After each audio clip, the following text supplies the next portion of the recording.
মহিলা মানুষ কি বেগানা পুরুষকে সালাম দিতে পারবে? দেখুন, আমাদের দেশের বর্তমান যে প্রেক্ষাপট, তাতে বেগানা পুরুষকে সালাম দিলে বিপত্তি ঘটে।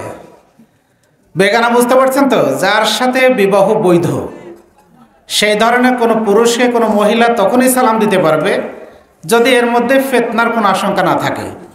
ফিতনা বুঝতে পারছেন তো? প্রেম প্রীতি ভালোবাসা এগুলি ঘটার কোনো সম্ভাবনা না থাকে বিয়ের আগে।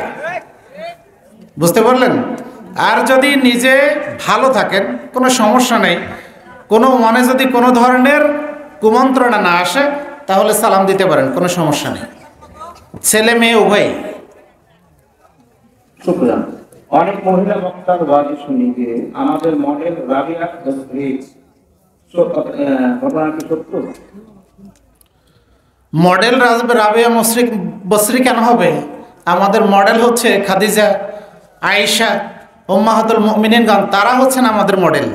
রাবিয়া বসরি তো সাহাবিও নন, তাবেঈও নন, সুতরাং তিনি কেন আমাদের মডেল হবেন? মডেল হতে হলে ফাতেমা রাদিয়াল্লাহু আনহা হবেন, আয়েশা হবেন, যাদের কথা রাসূলুল্লাহ সাল্লাল্লাহু আলাইহি সাল্লাম বলছেন ওনারা জান্নাতি। সুতরাং সেই জান্নাতি মহিলারা আমাদের মডেল হবে।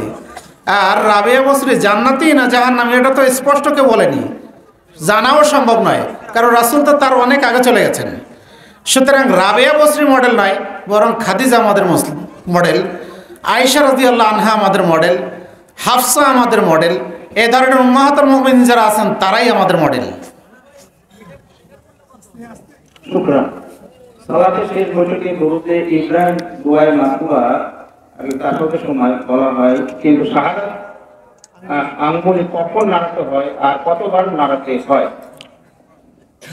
সালাতের শেষ বৈঠকে অথবা তাশাহুদের বৈঠকে রাসূলুল্লাহ সাল্লাল্লাহু আলাইহি ওয়াসাল্লাম তিনি শাহাদাত আঙ্গুলি নাড়াতেন, সে সম্পর্কে সহিহ মুসলিমে তাশাহুদ অধ্যায়ে বলা হয়েছে, কানা ইয়াতাহাররাকু, আল্লাহ রাসূল সাল্লাল্লাহু আলাইহি সাল্লাম হাত নাড়াতে থাকতেন, আঙ্গুল নাড়াতে থাকতেন।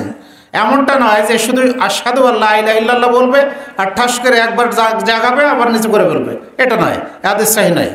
বরং যতক্ষণ দোয়া দুরূদ পড়বেন ততক্ষণ পর্যন্ত আপনি নাড়াতে থাকবেন, আঙ্গুলের দিকে দৃষ্টি রাখবেন, এটাই হলো সুন্নাত। একটি মসজিদে একই স্থানে একের পরে একটি জামাত করা যাবে কি? যদি কোনো মুসাল্লি তিনি মাসবুক হয়ে যান, সালাত না পান, তাহলে তিনি আবার অন্য মুসল্লিদের সাথে সালাত আদায় করতে পারেন। একদিন রাসূলুল্লাহ সাল্লাল্লাহু আলাইহি সাল্লাম জামাত শেষে বসে আছেন, তখন জনৈক সাহাবী মসজিদে প্রবেশ করলে রাসূলুল্লাহ সাল্লাল্লাহু আলাইহি সাল্লাম তাকে বললেন, সাহাবীদেরকে বললেন, কেউ কি আছো তোমরা এই লোকটাকে সাদাকা দিবে? তখন সাহাবায়ে কেরাম অনেকেই প্রস্তুত হয়ে গেলেন, সাদাকা মানে কি?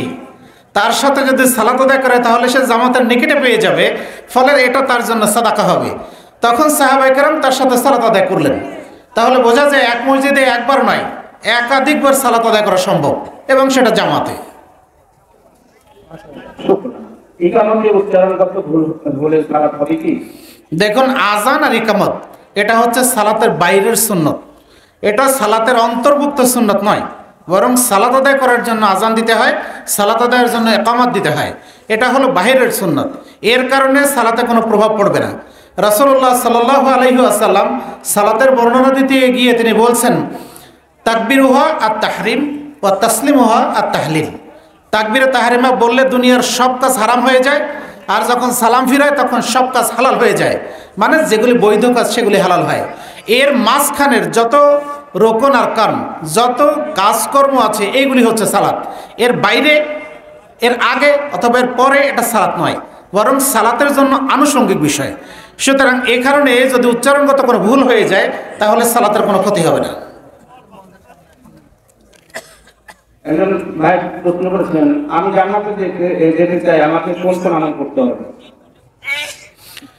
রাসূলুল্লাহ সাল্লাল্লাহু আলাইহি ওয়াসাল্লামের সাহাবী মুআজ বিন জাবাল রাদিয়াল্লাহু আনহু তিনি বলছেন, আমি একদিন রাসূল সাল্লাল্লাহু আলাইহি সাল্লামের সাথে সফর করছিলাম, আর আমি চলতে চলতে আল্লাহ রাসূল সাল্লাল্লাহু আলাইহি সাল্লামের নিকটবর্তী হলাম। আমি তাকে বললাম, হে আল্লাহ রাসূল, আপনি আমাকে এমন একটা আমল বলেন যে আমলের মাধ্যমে আমি জান্নাতে প্রবেশ করতে পারবো এবং জাহান্নাম থেকে আমি দূরে থাকতে পারবো। রাসূলুল্লাহ সাল্লাল্লাহু আলাইহি ওয়াসাল্লাম বললেন, লাকাদ সাআলতানি আন আযীমিন, তুমি আমাকে একটা বিরাট বিষয় তুমি কি জিজ্ঞেস করেছো। শোনো, তুমি যদি জান্নাতে যেতে চাও তাহলে তা'বুদুল্লাহ ওয়া লা তুশরিকু বিহি শাইআন, আল্লাহর ইবাদত করো, তার সাথে কাউকে শরীক করো না। 5 ওয়াক্ত সালাত আদায় করো, রমজান মাসের সিয়াম পালন করো, তোমার সম্পদের জাকাত প্রদান করো, আর হজ করো যদি তোমার সামর্থ্য থাকে। সুতরাং আমি আপনি যদি এই কাজটা করতে পারি, ইনশাআল্লাহ জান্নাতে যাওয়া যাবে। হায়দ্রাবাদ অবস্থায় সহবাস করা যাবে কি? অনেকে ভুল করে।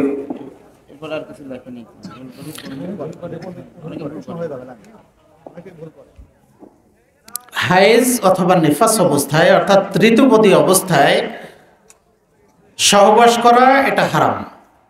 আল্লাহ এবং আল্লাহ রাসূল উভয়ই নিষেধ করেছেন। সুতরাং এই অবস্থা ব্যতীত অন্য যে কোনো সময় আপনি স্ত্রী সহবাস করতে পারেন।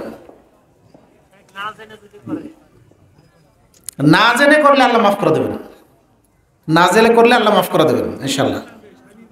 শুকরান। মৃত্যু যন্ত্রণা থেকে বাঁচার কি কোনো আমল আছে?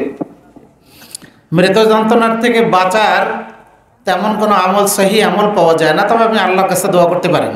কারণ রাসূলুল্লাহ সাল্লাল্লাহু আলাইহি ওয়াসাল্লাম মৃত্যু যন্ত্রণায় আয়েশা রাদিয়াল্লাহু আনহা বললেন যে বারবার তিনি পানি নিয়ে মাথা মুছছিলেন, তিনি মুখ মাথা করছিলেন আর বলছেন ইন্নালিল মাউতি সাকারাত, নিশ্চয়ই মৃত্যুর যন্ত্রণা রয়েছে। সুতরাং মৃত্যুর যন্ত্রণা থেকে মুক্তি পাওয়া আল্লাহ রাব্বুল আলামিন যদি দান করেন, তাছাড়া সম্ভব নয়। এই জন্য আমরা দোয়া করতে পারি আল্লাহর কাছে।